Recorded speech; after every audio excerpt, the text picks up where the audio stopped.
শেরপুরে ধান উৎপাদনের পাশাপাশি বিভিন্ন মৌসুমে সবজি উৎপাদন বাড়ছে।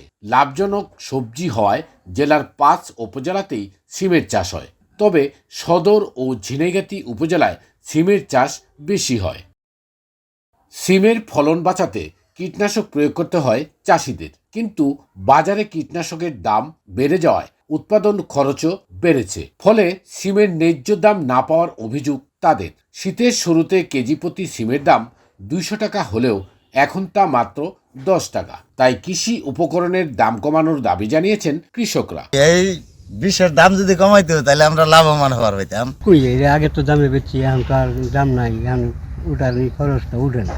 কৃষকদের সব ধরনের কারিগরি সহায়তা দেয়া হচ্ছে বলে জানিয়েছেন জেলা কৃষি সম্প্রসারণ অধিদপ্তরের এই কর্মকর্তা। আমরা কৃষি সম্প্রসারণ অধিদপ্তর তাদেরকে কারিগরি বিষয়ে প্রশিক্ষণ প্রদান করে থাকি।